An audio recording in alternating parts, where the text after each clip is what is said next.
Okay, great. Okay, is everyone coming back in? Oh, very good. So They cut us off. well, Brett, I'm so sorry. No, it's just Kathleen was about to say something so brilliant. She was sharing the secret of happiness in the universe, and we missed it. So the moment is well, gone. We can't recreate that. well, the good news. Well, the good news is she's going to be able to share it with everyone now. So it's not only your group that's going to benefit from it. And as you were re-entering this room, you would have heard that the recording is going. As I said before, we're recording this in order to capture the learning. If anything is said that's incriminating, etc., we'll edit it out. So don't worry about that. Let's continue with the same energy that I believe we generated within the rooms. We'll follow the popcorn principle, which is pop when you're hot. I'm going to try and keep an eye on the whole screen. And if you're ready, just put up your hand. We'll unmute you. This is an opportunity to start sharing any surprising new insights, any urgent new questions, any profound reflections or not so profound reflections that you feel would be useful to put into the larger group's conversation. We'll hold this conversation here for the next 15 to 20 minutes, and then we'll give an opportunity to Vanessa, Nicola, Thomas, if they have anything to synthesize from what they're hearing before we close. Okay, so feel free to pop when you are hot. And there's also, if you've taken notes, you're welcome to cut and paste them into the chat so that we have some record of your learning. I want to emphasize that point for a second, though, that sometimes it's more comfortable to put it in a chat than to come off mute and say it. So both mediums work. Please, when inspired, questions, comments, please add them in the chat. Can I share something that was said in our room? And I think it's resonated with everybody in the group, actually. Anne Ritter made a really good point about the fact that you need to challenge yourself every day, and the fact that everybody can have, and probably a lot of people go in with very good intentions on the theory side of things, and we know how things should be done and the best way to approach things and best practice and so on and so forth. But the everyday then puts pressures on where people feel compromised and cannot necessarily walk the walk of the talk that they talked, if you like. And I think so one of the big questions is, how do we create environments that support people to stay true to their values as their circumstances change? Great. If you're ready, if you're in the front of the queue, like Patricia, after putting up your hand, just unmute as soon as the last person has spoken. So please put up your hand, which puts you in the queue, and then we'll hear from you, Patricia. Thank you, everyone. We had a great group, a real mix of individuals. And I think all of us really agreed that we are the first step, that the change needs to happen in us. And the last person that was talking about challenging ourselves daily, I also believe we have to take higher risk. We really have to risk more than we ever have before.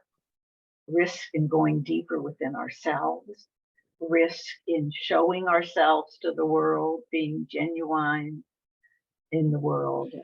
And certainly if our group wants to add to that, please. Hi. So I think something that we talked about in ours has connected with what has been shared with both. We did talk about imposter syndrome and situational courage, and courage really being a big driving force in making change actually happen. So one of the questions that Julie posed at the end was, what is it that enables situational courage? And then what can help up the likelihood of others to step into their courage as well? So that kind of imposter syndrome thought, and how do we take those risks, and courage being that central piece of that, came through from our conversation. I'd like to go out on a limb here and ask Mark if you would comment on something you had put on in the chat earlier, because about taking personal responsibility, you mentioned the danger of inequities And I can't say it exactly how you mentioned it in the chat. It's disappeared now, but it was so powerful. I wondered if you would come off and share that.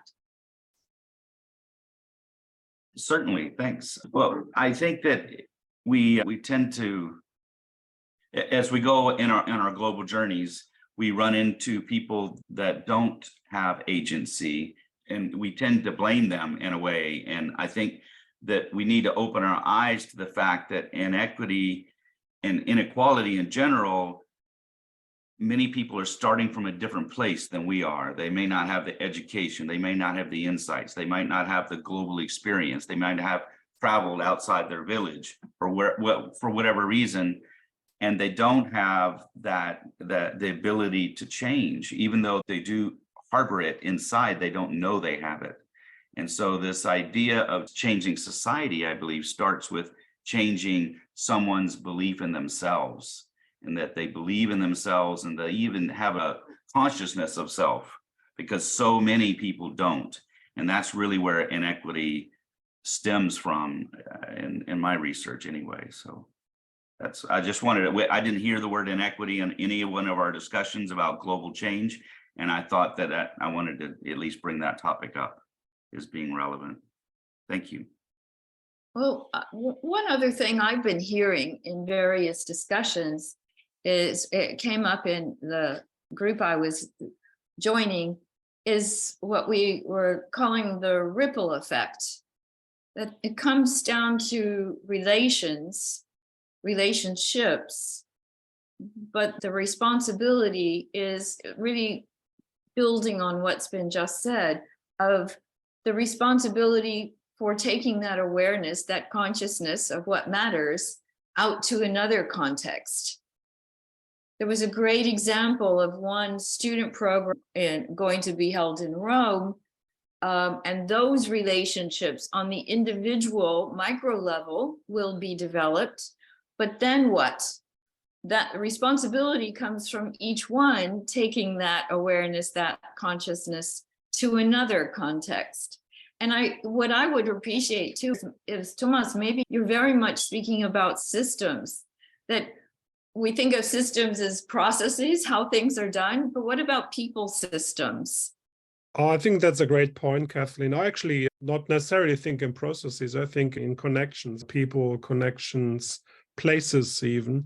I mean, you see this, I have the most colorful background, I think, tonight. This is the university very closely collaborates with the communities here, and obviously the indigenous heritage is something that is at the fore of everyone's attention, but there's a big reconciliation project still ahead of us. But what we find is, if you look in, for example, into indigenous perspectives, that there's a wealth of knowledge there that is literally untapped. And while we have started to talk about decolonizing management, and perhaps we need to decolonize leadership research as well, we not necessarily tap into, I guess, the wealth of indigenous knowledge and ways of doing things to actually open up our perspective. If we would do this, we would actually encounter that systemic thinking is not something new. It's been,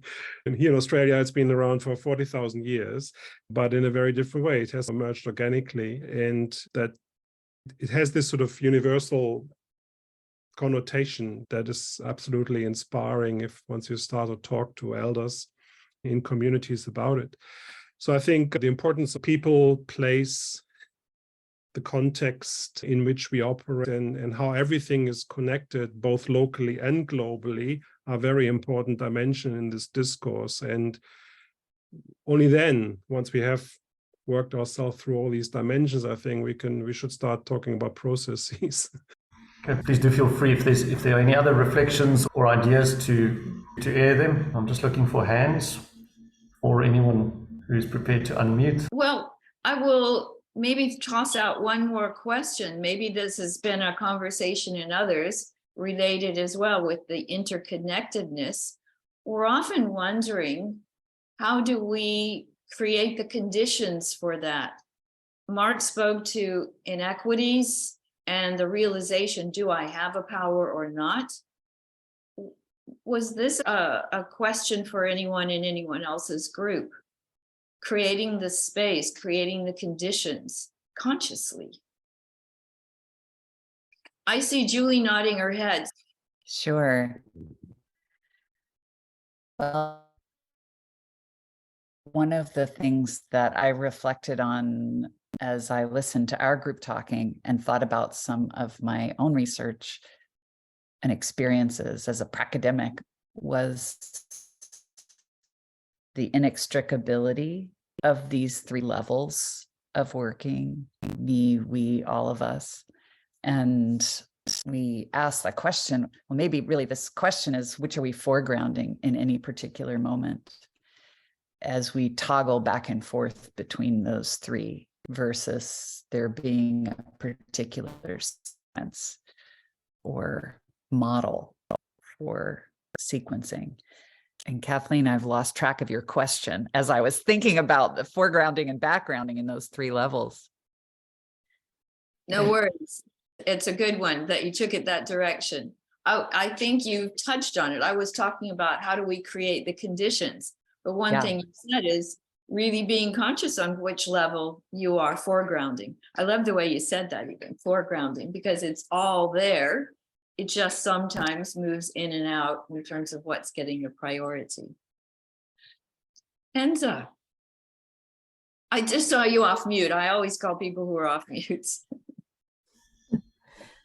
I think one of the things that, in terms of creating the conditions that came up in our group, and we were talking specifically about a corporate context, was the notion, as Vanessa had mentioned, of decision-making being distributed.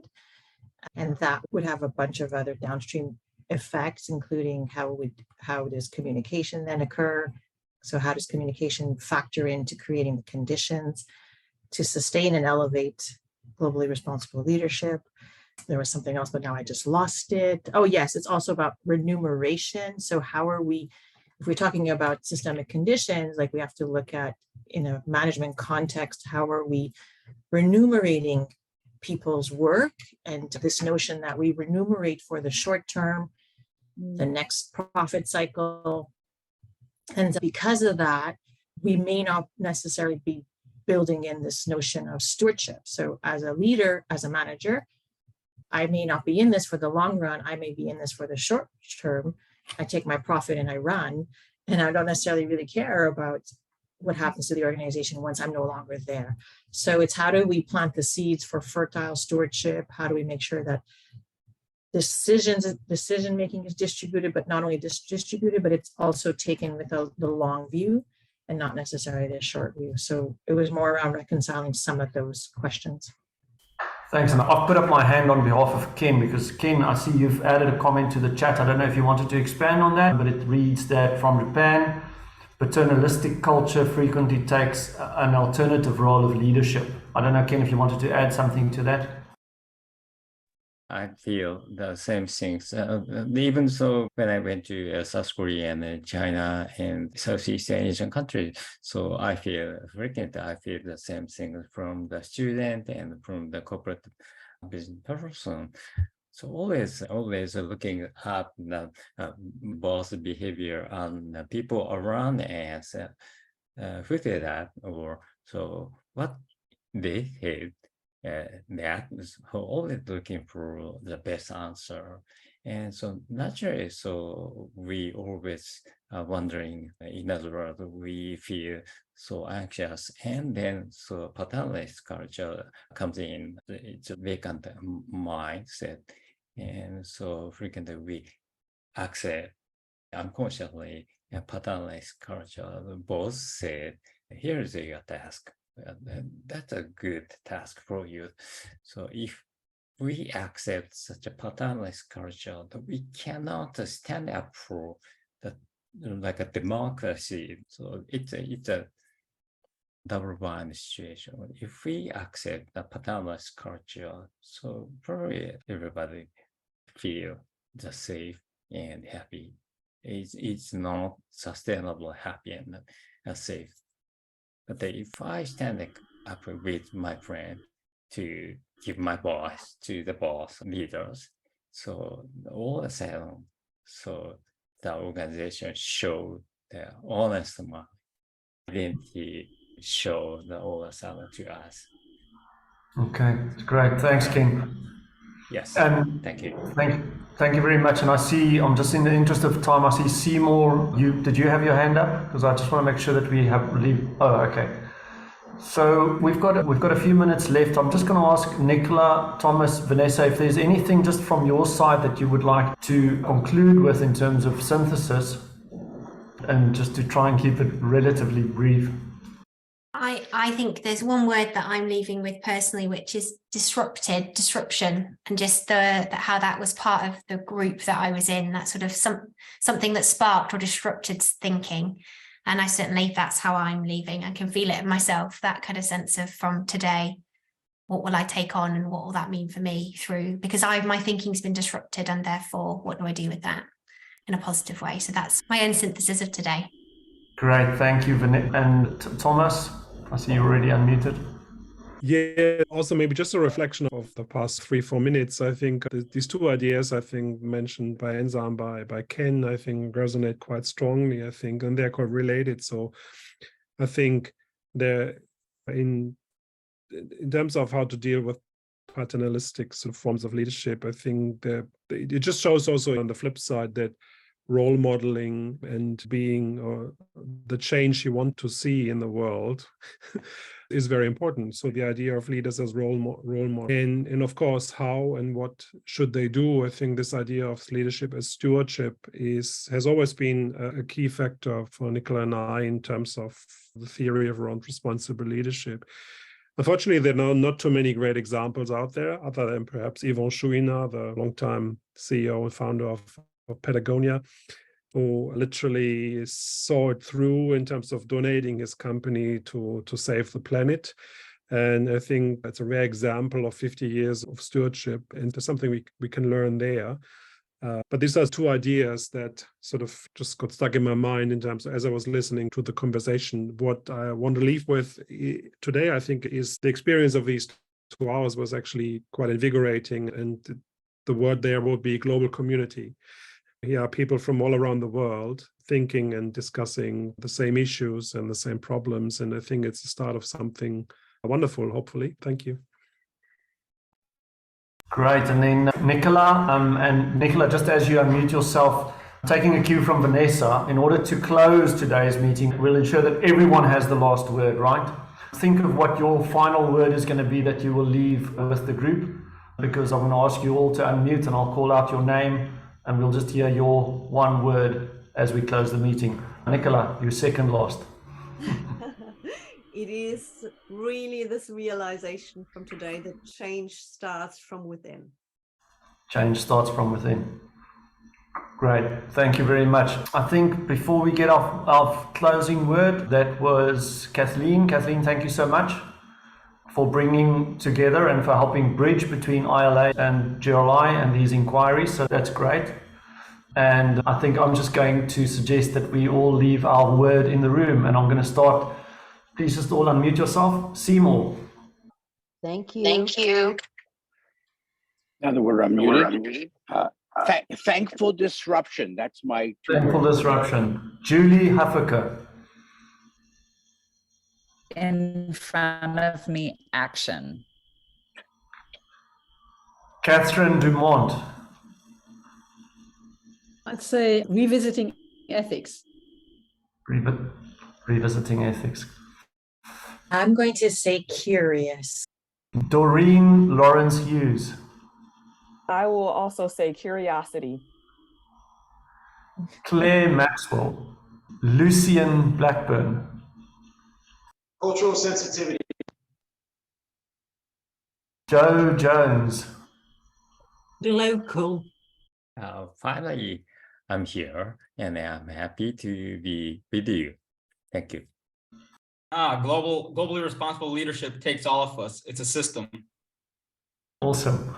Randall Thompson, Randy, good to see you. Yeah, active hope.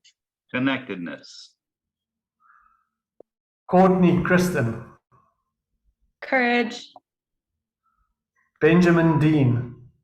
Voice and influence. Patricia De Vecchio.